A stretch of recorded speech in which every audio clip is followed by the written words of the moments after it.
Welcome back to UnKind TV, everyone. We're George and Martha. Hello. And today we'll be recapping The Real Housewives of Atlanta, Season 12, Episode 8. La La Land. Head Over Heels.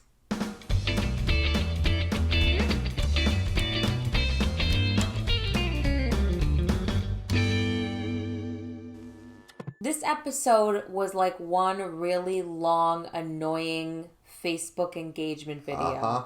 It's like, you know those videos Facebook makes for you when they take an album of your pictures? Yeah, and the font. With the cheesy effects. And then the French music. ballad. We see Mike Hill ring shopping. He says he's with his 3 daughters. Okay, Noelle first of all, is like, no. How old is Noelle? She's 18. She's an adult. I would be very weirded out if my mother's new husband referred to me as his son. I mean, I think he's just trying to be nice and inclusive. But nice, she kind of, you could tell they were all forced to do this scene. It was like kind of awkward. Noelle was... All 3 of them had like a canned, prepared statement. The spark between you. The spark is just so inspiring. Then we have a scene with my favorite person, Dennis, as Porsha calls him. He shows up, it's his birthday, and they're flirting very heavily. And the producer and the talking head asks, Porsha, did you give him the cookies? And she's like, what? No! She's lying because remember a few episodes No, she back? did. She said after that she was locking up the vault. Oh, that was before okay. she found out about everything. Really? That was before therapy when she punched him. Oh, okay. So at this point she said she still hasn't. Then Cynthia is getting ready to meet Marlo. She FaceTimes with Eva to let Eva know. Well, basically set up the scene. I'm going to ask Marlo if she's the snake. Oh my God. I got to keep doing this whole snake gate thing. And Eva's like, yeah, it could be her. You know, you got to, okay. I'm done with Cynthia. I like Cynthia. I've always liked Cynthia, but I feel like her time on this show, and it pains me to say it, but her time on this show has come to an end. She is grasping for straws, and I know this storyline is all Bravo based, but what an idiot you just look like an idiot. You know, you're making this worse. There's a recording of you speaking poorly of Nene. Now you just want to know who recorded it. I can't Why wouldn't you just want to brush it under the rug? You talk about how you want a relationship with Nene, and yet you're just perpetuating it. Because this season is the Agatha Christie. Uh-huh. Right? They're like desperately trying to get us some kind of a hook. Yeah. So they went with Murder on the Orient Express. Yes. Who recorded Cynthia? Snakegate. Are you the snake? Are you the snake? It's embarrassing. It's embarrassing. Well, Marlo shows up. Marlo's not wearing a bra. I was very concerned for her breasts. First time I haven't noticed breasts in a very long time. I could see because she's wearing this blouse and they're about to fall out. Okay, yeah. Cynthia springs it on her. Are you the snake? They talk about Kenya a little bit. Cynthia defends her. Marlo says that was inappropriate and mean. You all know how I feel about that. When Cynthia's like, just answer the question, are you the snake? Marlo's like, I'm about to cry. And Cynthia, she's like, well, I'm just going to have to take her at her word. But Marlo makes a good point. She's like, you know that when you talked to me, you didn't say anything that bad about Nene. Like, you didn't rip her to pieces. You're telling me this recording is really, really bad? Did you say anything to me that was so bad that I would have even had it recorded? Yeah. She's like, no. So then why are you bothering her? It's so pathetic. I think it's Giovanna. I do too. Because I feel like Marlo doesn't need to record anyone. Marlo, and it's not... Marlo will just repeat it. And it's not Tanya. Was Tanya a suspect? No. No, it was Marlo, Giovanna. There wasn't another one? No.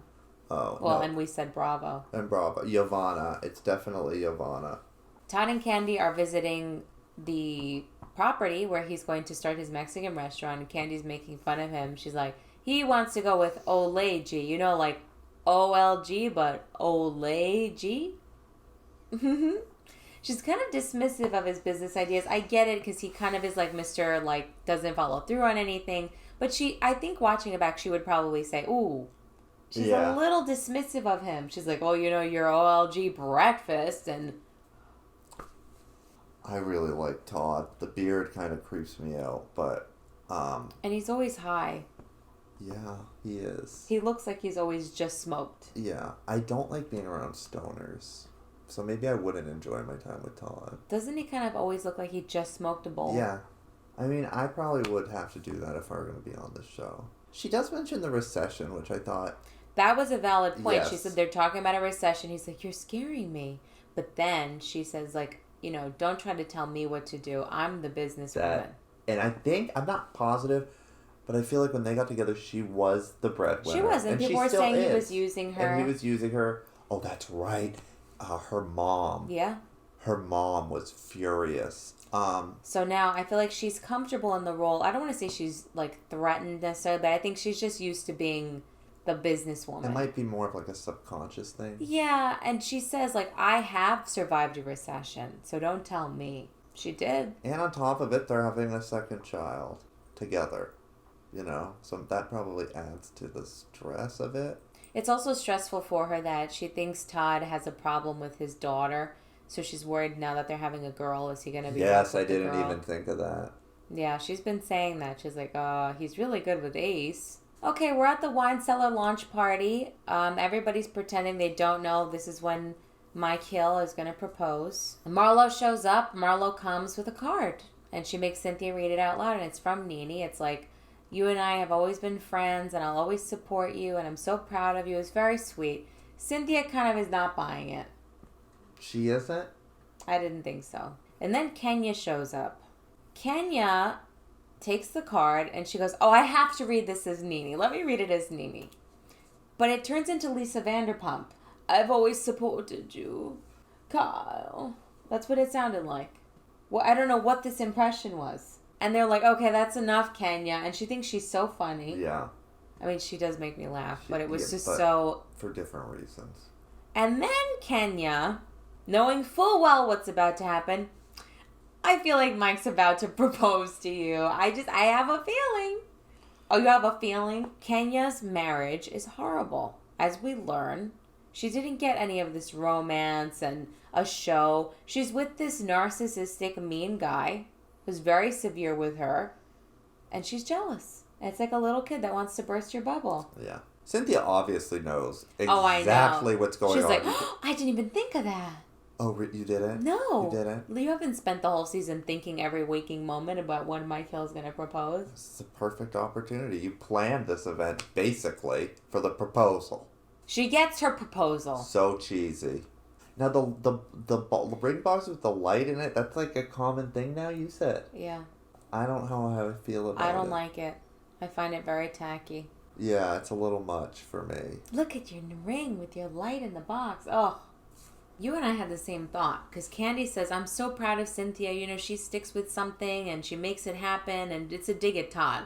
Oh, yeah. But where are all of Cynthia's businesses? Yeah, she had the modeling thing. She had the what was it, cargo with her daughter. I mean, I assume she still has something. She's a successful woman. But I feel like she's had a few endeavors that didn't pan out. She's had several, so I am curious as to whether or not I mean, I guess we could Google Bailey Modeling Agency.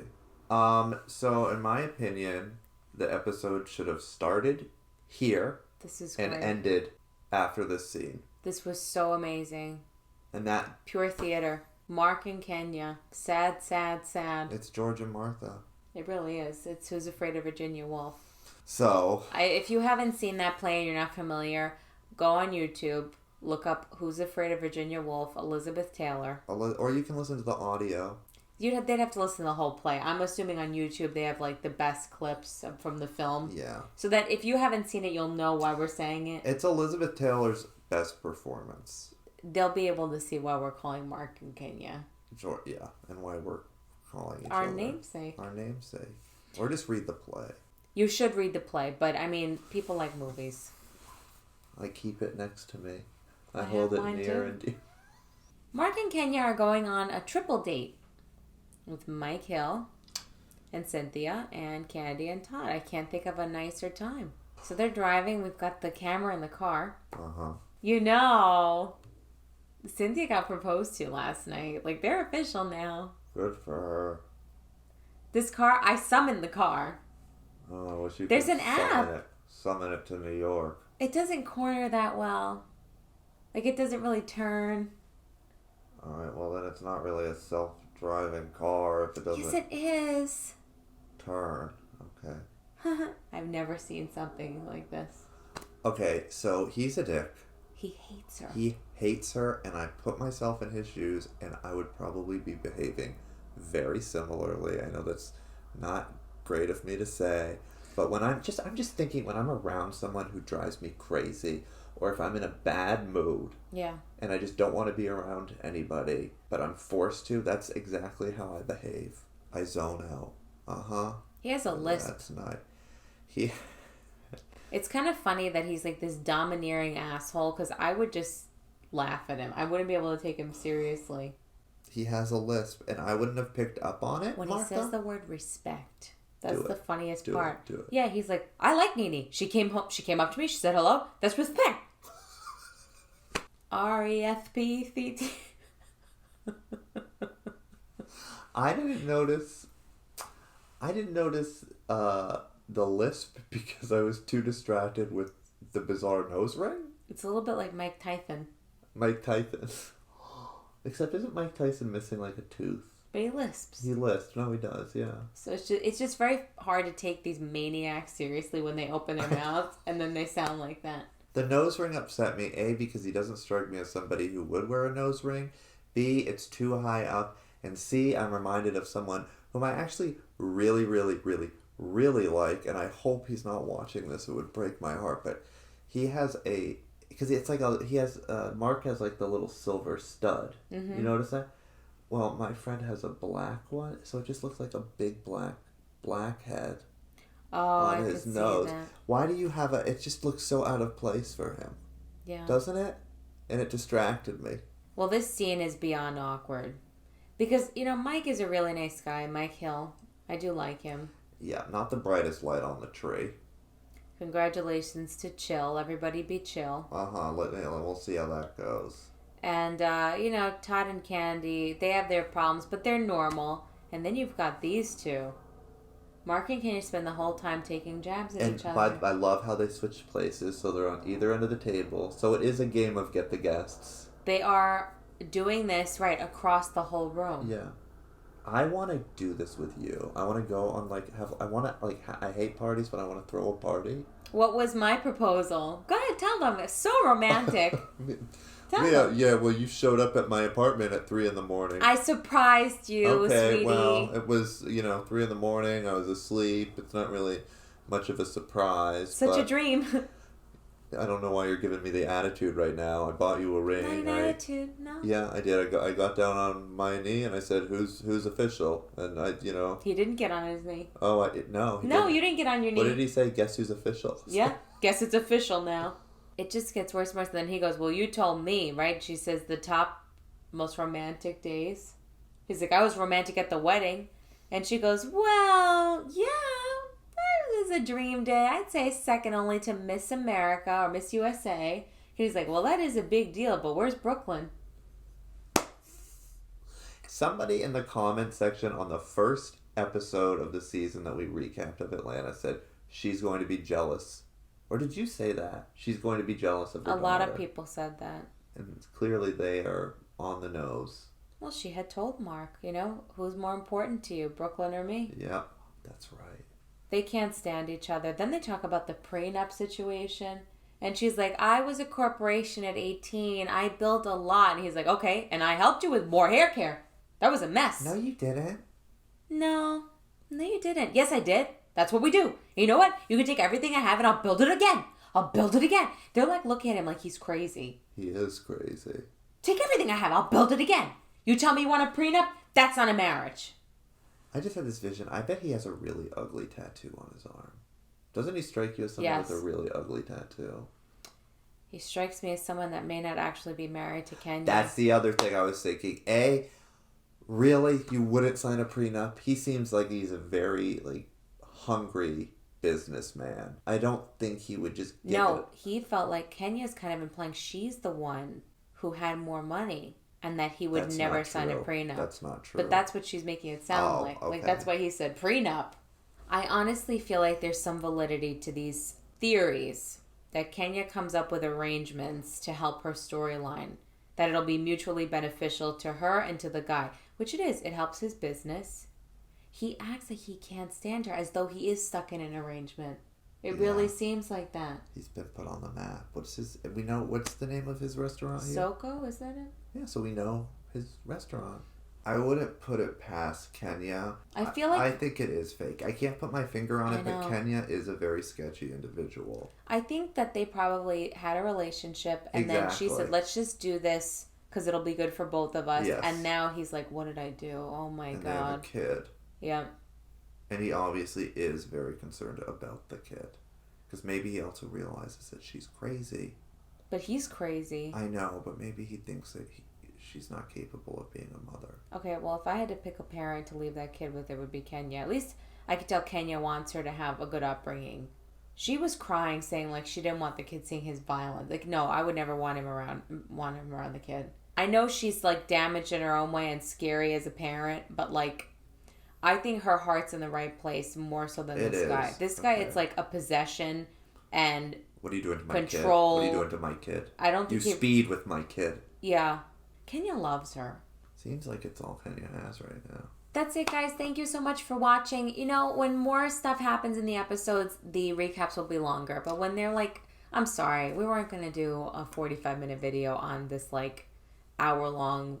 No, Facebook engagement. Bravo is stringing us along right now. They are. So we're not going to waste your time like trying to, come up with theories on fluff. That's all. No, they're going to Toronto. Maybe that'll bring us some more joy. I'm excited for the Nene Kenya fight. And that's another thing. Where was Nene? Nene wasn't in the episode at all. And the show suffers when Nene's not on. It does. Nene and Kenya are the stars of the show. Nene and Kenya are the stars of the show. Yep. All right, guys. Thank you. You can find us on Instagram and Twitter at UnKind TV. We love you. We'll see you soon. Bye.